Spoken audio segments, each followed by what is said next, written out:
வெறி பிடிச்சி அடிக்கிறாங்க. இஸ்ரேல் வந்து சரியான அடி வாங்கியிருக்கு. கத்தாரில் பயங்கரமாக அடிச்சிருக்காங்க. யுஏஇ போர் அடிச்சிருக்காங்க. இனி துபாய் வந்து பழைய பன்னீர்செல்வமாக வர்றதுக்கு எத்தனை வருஷங்கள் ஆகும் தெரியாது. நம்ம லாரி ஜானி என்ன சொல்லியிருக்காரு, எங்களால் இப்போ அமெரிக்காவை நேரடி அடிக்க முடியாது, அந்த அளவுக்கு எங்களுக்கு வலு இல்லை. ஆனால் இந்த ரீஜனில் இருக்கிற மொத்த அமெரிக்காவோட இதையும் சூறையாடிக்கும். ரொம்ப ஸ்ட்ராங்காக வந்த தகவல் என்ன அப்படின்னா, 4 மிசைல் அவங்களோட யூஎஸ்எஸ் ஆப்ரஹாம் லிங்கன் அடிச்சிருச்சுன்னு சொல்லியிருந்தாங்க. இப்போ வரைக்கும் அமெரிக்கா மறுக்கலை. திருப்பி அமெரிக்காவும் இஸ்ரேலும் அடிச்சிருக்க அடி சாதாரண அடி இல்லை. டெஹரானை வந்து சல்லடை போட்டிருக்காங்க. இந்த சண்டை இது வந்து யாருக்காது, ஈரானுக்கான சண்டை இல்லை. சைனாவை நம்புனா அவன் திடீர்னு இறங்கி எப்படி சண்டைக்கு வர முடியும் அப்படின்னு இருக்குல்ல. ஈரான் வந்து இன்னும் சர்வநாசம் ஆகிக்கிட்டு வந்தே ஆகணும். ஏன்னா சைனா இந்நேரம் இறங்கியிருந்தாங்கன்னா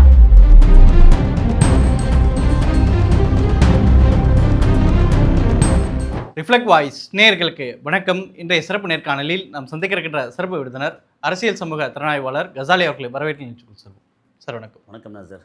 அமெரிக்கா, ஈரான், இந்த போர், இஸ்ரேல் மூன்றும் சேர்ந்து செய்யக்கூடிய இந்த போருங்கிறது தினந்தரம் ஒவ்வொரு அப்டேட்களை வந்துட்டு இருக்கு.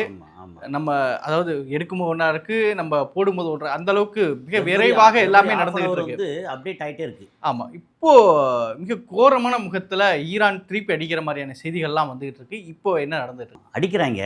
ஆனால் ஒரு பக்கம் பார்த்து ஈரானை பார்த்தா பரிதாபமாக இருக்குது. என்ன காரணம் அப்படின்னா, அது வரிசையாக சொல்கிறதா இருந்தால், நேற்று காலையில் என்ன நடந்துச்சு, அடித்தாங்கல்ல இந்த காலையில் 8:30 மணிக்கு. அது வந்து என்ன சொன்னேன்னா, அடித்த உடனே ப்ரீஎம்டிவ் ஸ்ட்ரைக்கு இஸ்ரேலில் பண்ணதாக சொன்னாங்க.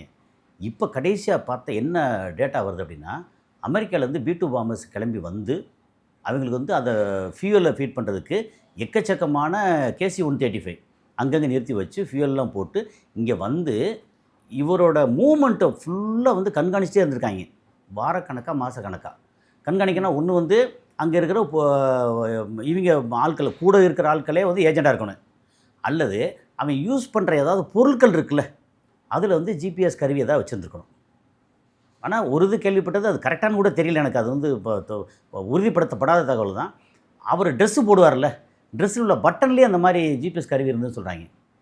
அது எந்த அளவுக்கு அது உண்மை தெரியாது. அதை சொல்ல அது நம்ம படிக்கும்போது பார்க்கும்போது எங்கேயா இடத்துல வந்து வர்றது, இப்படி வச்சுருப்பாங்களா அப்படின்னா, சரி அப்படி வச்சுருந்தா இவங்களுக்கு வந்து அந்தளவுக்கு வந்து சந்தேகப்படாமலே இருப்பாங்க. ஏதோ நடந்திருக்கு. ஆனால் அவரோட movement each and every second அவர் மூமெண்ட்டை பூரா கண்காணித்து அவர் வந்து ஆக்சுவலாக நேற்று என்ன பேசணும், அவ்வளோ பாதுகாப்பு எல்லாமே இருக்கார். மேலேயா வந்து அவர் இருந்தாருன்னு பார்க்குங்க, மேலே இல்லை. அவர் ஆக்சுவலாக பங்கருக்குள்ளே தான் இருந்திருக்கிறார், சேஃபாக தான் இருந்திருக்கிறார். அவர் சேஃபாக இருக்கார். மூமெண்ட்டை கரெக்டாக இத்தனை மணிக்கு இங்கே இப்படி, ஏன்னா இந்த நேரத்தில் வந்து ரம்ஜான் மாதம், ஸோ நோம்பெல்லாம் வச்சுட்டு அதுக்கப்புறம் தூங்கி எந்திரிச்சு கொஞ்சம் நேரம் அப்படி ரெஸ்ட் எடுத்துகிட்டு அப்படியே வரணும். இப்போ உத்தரவு போடணும் இல்லையா, அப்புறம் தனிமையில் இருக்க முடியாது. ஏன்னா எப்படி பார்த்தா ஆட்களை மீட் பண்ணணும். அப்போ அவர் இருக்கிற இடத்த மீட் பண்ணுறதுக்கு மற்றவங்ககிட்ட வந்து ஏதாவது GPS கருவி இருக்கா, இல்லை அவங்க ஏதாவது ஏஜெண்டாக இருக்காங்க என்னன்னு தெரியல. ஆனால் இவரோட மூமெண்ட்டு எங்கே இருக்கான்னு எல்லாம் தெரிஞ்சு அவர் ஒரு மருமகன், பேரம்பேத்தி, அதுக்கப்புறம் கூட இருக்கிற அந்த சீனியர் கமாண்டர்ஸ் இருக்காங்க இல்லையா, அவங்கள ஒரு 7-8 பேருக்கு மேலே அப்படின்னு ஒரு பெரிய டீம் அடித்தது. என்ன சொல்கிறாங்கன்னா, பங்கர் பஸ்ட் அடிச்சிருக்காங்க. ப்ளஸ் வந்து இந்த இதில் F-35 இருக்குல்ல, சரி இவ்வளோ நம்ம பேசும்போது நம்ம ஏற்கனவே நேற்று பேசியிருந்தோம். இவங்களோட Su-300, 400 ரஷ்யாவோடது ஃபெயிலியரானு கேட்டோம். இது வந்து ஸ்டெல்த்தை வந்து என்ன எதாக இருந்தாலும் கண்டுபிடிக்க முடியாதுன்னு ஏற்கனவே சொல்லியிருக்காங்க. அப்புறம் டோமஹாக் யூஸ் பண்ணியிருக்காங்க. டோமஹாக் ஏவுகணை பற்றி ஏற்கனவே பேசியிருக்கோம். அது வந்து லோ லெவலில் 2400 கிலோமீட்டர் வரைக்கும் போகும், பயங்கர ஸ்பீடாக. அது ஸ்டெல்த்து. ஏன்னா லோ லெவல் வந்துட்டாலே ஸ்டெல்த்து. அதை யூஸ் பண்ணியிருக்காங்க. டோமஹாக் யூஸ் பண்ணியிருக்காங்க. பங்கர் பஸ்டர் யூஸ் பண்ணியிருக்காங்க. F-35 யூஸ் பண்ணி இப்போ இங்கே இருந்தும் அமெரிக்காவோட தளங்கள்ல இருந்து வந்திருக்கு. அமெரிக்கா மட்டும் போட்ட மொத்த குண்டுகள் 900 குண்டு போட்டிருக்காங்களாம், 900. அப்போ என்ன வகையான ஒரு அட்டாக்கு, அடித்து முடிச்சிடணும்னு இப்போ பிளான் பண்ணாங்க. ஆனால் இவங்க வந்து எதிர்பார்க்காம உட்காந்துருக்காங்க. இவங்க வந்து முட்டாள்னு சொல்கிறதா அல்லது நம்பிக்கையின் பால் பட்டதான் சொல்கிறதா தெரியாது. அங்கே ஜெனீவாவில் பேச்சுவார்த்தையில் 3ஆம் கட்ட பேச்சுவார்த்தையும் சக்ஸஸ் இல்லை. ஆனால் 4ஆம் கட்ட பேச்சுவார்த்தைக்கு நாள் குறிச்சிட்டு வர்றாங்க. அப்போ அடுத்த கட்ட பேச்சுவார்த்தைக்கு நாங்கள் இதெல்லாம் ஒத்துக்கிட்டோம், நீங்கள் வந்து இவங்க இறங்கி வரோம், அவங்களும் கொஞ்சம் இறங்கி வர்றாங்கன்ற இடத்துல நம்ம வச்சு கழுத்துறதா சொல்கிறாங்க. ஸோ இது ஒரு பக்கம். இன்னொன்று, இதை வந்ததுக்கப்புறம் வந்து ஒரு 4 மணி நேரம் காலைல ஒரு 8:30 மணிக்கு அடித்து முடித்தாங்கன்னா கிட்டத்தட்ட வந்து ஒரு 1/4 மணி நேரத்தில், அரை மணி நேரத்தில் எல்லாம் முடிஞ்சிருச்சு. ம். இவங்க ஷாக் ஆகும்ல, யார் யார் போயிருக்கா, உள்ளே யார் இருந்தா, பங்கருக்குள்ளே யார் இருந்தா, யார் யார் போயிருக்கா, யார் யார் இறந்து போயிட்டா, யார் உயிரோடு இருக்கா என்னன்னு பார்க்கணும்ல. அதுக்கு 4 மணி நேரம். அந்த 4 மணி நேரம் தான் அடிச்சிட்டாங்க. ஆனால் இது வந்து ரிட்டாலியேஷனே கிடையாது அப்படின்னு எல்லாரும் பேசிகிட்டு இருந்தாங்க. அதை எல்லாம் வந்து முடிச்சதுக்கப்புறம் அடுத்த கட்டம் இவர் தான் அடுத்தது இமிடியேட்டாக டெம்பரரி தலைவர் ஒருத்தர். ம். ஓகே. அதுக்கப்புறம் வந்து ஐஆர்ஜிசியோட கமெண்ட் அவங்க எல்லாமே அவுட்டு. ம். அப்போ அதுக்கு புதுசாக ஒரு தலைவர் அப்படின்னு எல்லா இடத்துலையும் கொண்டு வந்து அதுக்கப்புறம் வந்து லாரி ஜானி வந்து தப்பிச்சிட்டார். அவர் இல்லை அங்கே. அவருக்கு கிட்டத்தட்ட ஈக்குவலாக பொசிஷன் இருந்தவரும் இறந்து விட்டார் கூட இருந்து. ம். அப்போது இத்தனை பேர் போனதுக்கப்புறம் இவங்க அடுத்த கட்டத்தில் வந்து உடனே பிளான் பண்ணணும்ல. ரிட்டாலியேஷனுக்கு 4 மணி நேரம் ஆச்சு. அப்போ ரிட்டாலியேஷன் வந்ததுக்கப்புறம் நேற்றுலேருந்து என்ன ஒரு தகவல் எல்லாம் பார்க்குறோம்னா, டெல்லவியூ வந்து சூறையாடி இருக்காங்க. அங்கே வந்து இந்த மாதிரி ஜெனீவாவில் பேச்சுவார்த்தை இதெல்லாம் வந்து நம்பி இருக்காங்க இல்லையா. ஆனால் நம்பினது தப்பாக ரைட்டான்னு தெரியாது. ம். அதெல்லாம் பண்ணியாச்சு. வந்ததுக்கப்புறம் இங்கே நேற்று இஸ்ரேலில் வந்து என்ன சொல்லியிருக்காங்க, இங்கே இருந்து எதையும் வெளியில் அனுப்பாதீங்க, எந்த வீடியோவும் அனுப்பாதீங்கன்னு ரிக்வஸ்ட்டில் ஆர்டர் போட்டிருக்காங்க. ம். எப்போவுமே இஸ்ரேல் அமெரிக்கா தான் பண்ணுவாங்க, தனக்கு என்ன நடந்துச்சு அப்படிங்கிறது. ஸோ ஆனால் அதையும் தாண்டி வர்ற வீடியோக்கள் இருக்குல்ல, அவங்க வரும்போது நிறையா மிசைல்ஸை வந்து இன்டர்செப்ட் பண்ணுறாங்க. ஆனால் பல இது வந்து இன்டர்செப்ட் பண்ண முடியாமல் கீழே விழுகுது. அப்படி கீழே விழுந்ததில் டெல்லவியூ, ஹைஃபா, அப்புறம் பீர்ஷேபான்னு சொல்லி ஒரு சவுத்தில் இருக்கிற ஒரு நகரம் அப்படின்னு இஸ்ரேல் வந்து சரியான அடி வாங்கியிருக்கு. இதுக்கப்புறம் தான் ஒன்றுன்னா தெரியும் எந்த அளவில் பாதிப்பு அப்படிங்கிறது. ஏன்னா இப்போ வெறி பிடிச்சி அடிக்கிறாங்க இப்போது. அது இல்லாமல் இங்கே அடித்த உடனே அப்புறம் ஈராக்கில் அமெரிக்காவோட தளம் இருக்குல்ல, வெறும் தளம் மட்டும் இல்லாமல் எக்கச்சக்கமான அம்யூனிஷன் வச்சுருந்துருக்காங்க. அப்போ செகண்டரி ஃபயர் ஒன்று இருக்கும்ல, இவன் வந்து இப்போ ராக்கெட் அனுப்பிச்சான்னா அல்லது மிசைல் அனுப்பிச்சான்னா, மிசைல் வந்து போகிறதுக்கு ஒரு எரிபொருள், வெடிக்கிறதுக்கு வெடிபொருள். அந்த வெடிபொருள் வெடித்து அடிக்கும்ல, அடித்து முடித்ததுக்கப்புறம் அங்கே உள்ள அம்யூனிஷன் இருந்துச்சு அப்படின்னா, வெடிபொருள் இருந்துச்சுன்னா அது செகண்டரி எக்ஸ்ப்ளோஷன் வரும்ல. செகண்டரி எக்ஸ்ப்ளோஷன் என்னென்னா, இது என்ன எக்ஸ்ப்ளோஷன் இருக்கோ இதை விட பல மடங்கு பெருசு. அங்கே ஈராக் வந்து அடித்து முடிச்சிட்டாங்க. அங்கே ஈராக்கில் அந்த தளம் அவங்க ஸ்டாக் பண்ணி வச்சுருந்தா ஸ்டாக் பீரியெலாம் அடித்து முடிச்சிட்டாங்க. அதே நேரத்தில் துபாயில் நேற்று முந்தானத்துலேருந்து அடிச்சுக்கிட்டு இருக்காங்க துபாயில். ஏன்னா அங்கே வந்து ஏற்கனவே சொல்லியிருக்கோம், நேற்று அதை பற்றி பேசிட்டோம். அங்கே ஒரு இடமா அடித்து என்னென்ன இடங்கிற வரைக்கும் பேசிட்டோம். ஏர்போர்ட்டு, சீ போர்ட்டு, ஜபலலி போர்ட்டு, ஃபேர்மௌண்ட்னு ஒரு ஹோட்டல் முன்னாடி அடிச்சிருக்காங்க. அப்புறம் டாலஸ்ட் டவர் இருக்குல்ல, இப்போ புர்ஜ் கலீஃபா, அதை அடிக்கலை. பட் போகிற வழியில் இன்டர்செப்ட் பண்ணும்போது அது பக்கத்தில் விழுந்திருக்கு.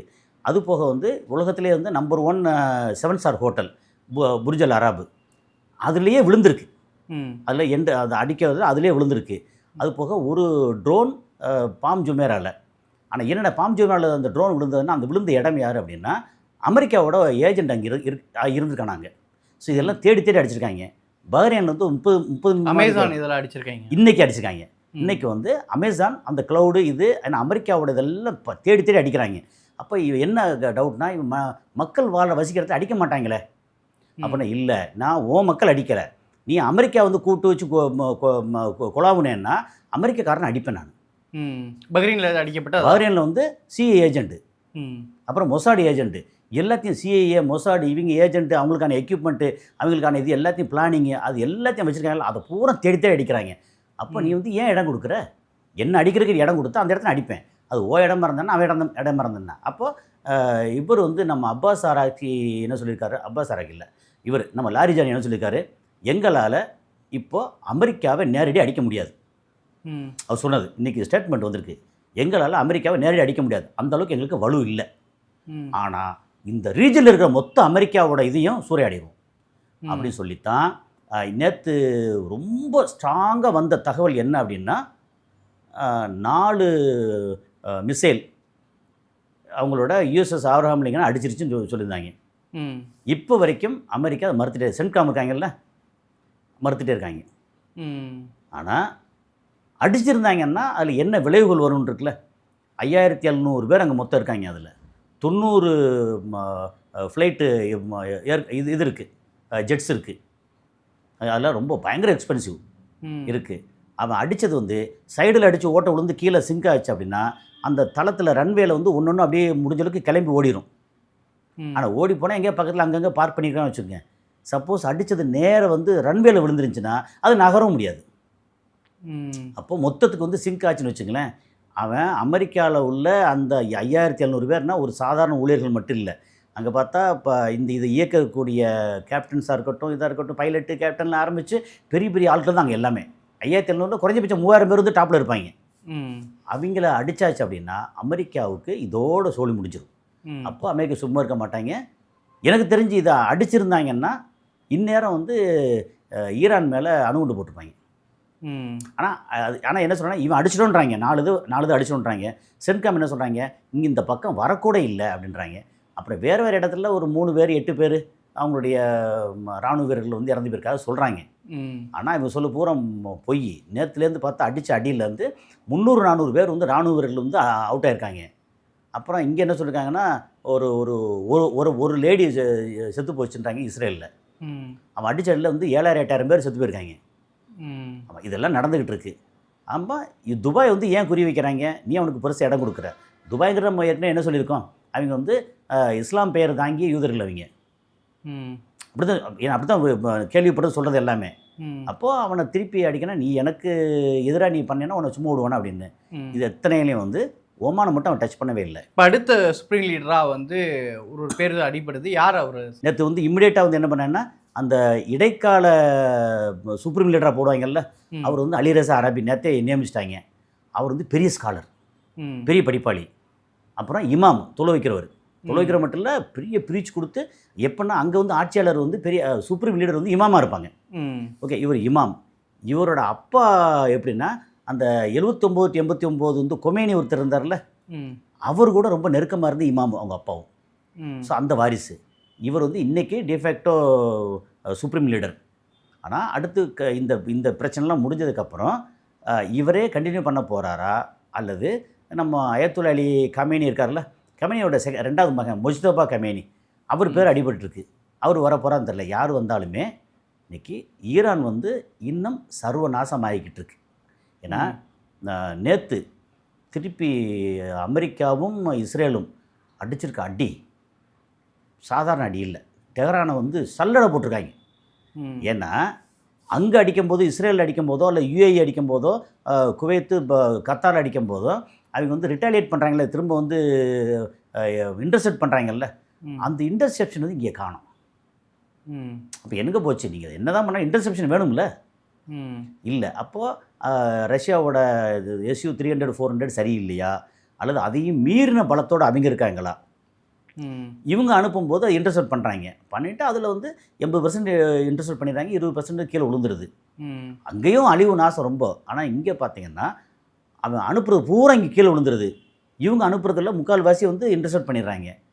2 பக்கம் அழிவு இருக்கான. நேற்று வந்து இங்கே டெஹரானை வந்து சல்லடை போட்டிருக்காங்க, அடிச்சிருக்காங்க. ஸோ இதுக்கப்புறம் வந்து யார் என்ன வந்தாலும் எந்திரிச்சு வர்றது முடியாது. இது எல்லாத்துக்கும் ரொம்ப முக்கியமாக ஒரே ஒரு கேள்வி தான் இருக்குது. நம்ம இதில் முடிக்க போகிறோம். ஒரே ஒரு கேள்வி என்னென்னா, இந்த சண்டை இது வந்து யாருக்காது? ஈரானுக்கான சண்டை இல்லது, சைனாவுக்கான சண்டை. சைனா என்ன பண்ணுறாங்க? சைனா சைனாவை நம்புனா அவன் திடீர்னு இறங்கி எப்படி சண்டைக்கு வர முடியும் அப்படின்னு இருக்குல்ல, வந்தே ஆகணும். ஏன்னா சைனா இந்நேரம் இறங்கியிருந்தான்னா உலக போகிற மாதிரி இருக்கும். ஒருவேளை பின்வாங்கியிருப்பாங்க. ஒருவேளை சைனாவும் இறங்கி வந்திருந்தாங்கன்னா அமெரிக்கா இஸ்ரேல் வந்து பின்வாங்கியிருப்பாங்க. இல்லை, சமாதான பேச்சுவார்த்தை பண்ணிக்கிறோம், இப்போ எதுவும் பண்ண வேண்டாம் அப்படின்னு ஒருவேளை பின்வாங்கியிருப்பாங்க. அப்போ சைனாவும் ரஷ்யா வந்து ஏற்கனவே அவன் மேலே ஒரு பயங்கரமான குற்றச்சாட்டு இருக்குது. இஸ்ரேலுக்கு எதிராக அவன் பண்ண மாட்டான் அப்படின்னு சொல்லி இஸ்ரேலோட ரொம்ப நெருக்கமாக இருக்காங்க வேறு ரஷ்யா. சைனா அப்படி இல்லை, சைனாவுக்காக மட்டும்தான் இந்த போரே, இது ஈரானை வச்சு போர் இல்லை. அப்போ சைனா ஏன் வந்து இறங்கி வரல? அப்போ வேடிக்கை பார்க்குறேன், அம்யூனிஷன் கொடுக்குறேன், இதை கொடுக்குறேன், ஒரு 600 ராக்கெட்டுக்கான எரிபொருளை கொடுக்குறேன், கப்பலாக வந்து இறங்குது, ஏகப்பட்ட கார்கோ 16 ஃப்ளைட் வந்துச்சு, 3 ஃப்ளைட் வந்துச்சு, எல்லாம் ஓகே தான். அதுக்கப்புறம் வந்து F-35 கண்டுபிடிக்கக்கூடிய ரேடார், அதையும் வந்து நீங்கள் டிஜிட்டல் ரேடாரை கொண்டு வந்து வச்சுருக்கேன், இது வச்சுருக்கேன், என்னென்னவோ வந்துச்சு. அது பூரா வெறும் கதையா? அப்போ சைனா வந்து ஏன் இறங்கலை? அப்போ சப்போஸ் இறங்கினா சைனாவுக்கு அடிபடும் அப்படின்னா, அடிபட்டதான் உனக்காகத்தான் இன்னொருத்த அடி வாங்கிட்டு இருக்கான். அப்போ ஒருவேளை இவன் தனியாக நின்று போராடி ஜெயிச்சிட்டான்னா அப்போ நீ இழுச்சிக்கிட்டே போய் கை கொடுக்குவியா? ஈரான் வந்து இன்னும் அடிபணியலை. அவன் இப்போ போகிற போக்கு பார்த்தா அடிபணியவே மாட்டாங்க அப்படின்னு தோணுது. நான் வந்து அடிபட்டு நான் வந்து நீ சூறையாடி மொத்த ஈரான் வந்து நாசமாக போனாலும் பரவாயில்ல, அமெரிக்காவுக்கு நாங்கள் அடிபணிய மாட்டோம். அப்படின்ட்டாங்க. அப்போது சைனாவை நம்புனா நட்டாத்துலாம் போகணுமா? அப்படின்னு ஒரு கேள்வி இருக்குது. இப்போ இந்த இந்த இந்த வாரில் வந்து இப்போ வந்து ஜெர்மனி, பிரிட்டன், பிரான்ஸ் இந்த 3 நாடுகளும் களமிறங்க போவதாக ஒரு தகவல் இறங்கிட்டாங்க. பிரான்ஸ் இந்த யூகே இறங்கிட்டாங்க ஆல்ரெடி. ஆமாம், என்னென்னா அவங்களோட இடத்த அடிச்சிருக்காங்க. ஏன்னா இங்கே அடிக்கும்போது அமெரிக்காவுக்கு உதவியாக வந்து இவங்களோட இடமும் இருக்காங்க. பிரான்ஸோட அரபு நாடுகள் அடிக்கும்போது அங்கேயே விழுந்திருக்கு. நீ என்னிடத்தை எடுத்து போய் அடிக்க போச்சு அப்படின்னு இப்போ ஃப்ரான்ஸ் வந்து அவனோட கப்பல் அனுப்புகிறாங்க. யூகே ஆல்ரெடி அவன் கப்பலை ஸ்டாமர் வந்து அள்ளி சொல்லியாச்சு அனுப்புகிறாங்க. என்னென்னா என் கப்பலை அனுப்புகிறேன், நாளைக்கு ஏதாவது கொஞ்சம் பார்த்து எனக்கு கொஞ்சம் காசு கொடு அப்படிங்கிறதான், வேறு ஒன்றும் இல்லை. எல்லாமே அவங்களுக்கான பொருளாதார தேவை தேடல். அதுதான். நீ வந்து ஈரான் அடி, துபாய் அடி, அபுதாபி அடி, இல்லை பஹ்ரைன் அடி, இல்லை இஸ்ரேல் அடி, எல்லாம் பண்ணிக்கோ. நான் என் கப்பலை அனுப்புகிறேன், என் கப்பலுக்கு வந்து ஒரு நாளைக்கு இவ்வளோ செலவு, அந்த செலவு சேர்த்துக்கு எனக்கு காசு கொடுத்துரு. வெறுமனே நிறுத்தி வச்சு சும்மா இருக்கும் ஒயிட் எலிஃபண்ட்னு சொல்லி. அப்போ எனக்கு காசு கொடுன்னு அவன் அனுப்புகிறதான், நானும் சண்டைக்கு வர்றேன் அப்படின்னு. இதில் அமெரிக்காவுக்கு வந்து லாஸுங்கிறது இருக்குல்ல.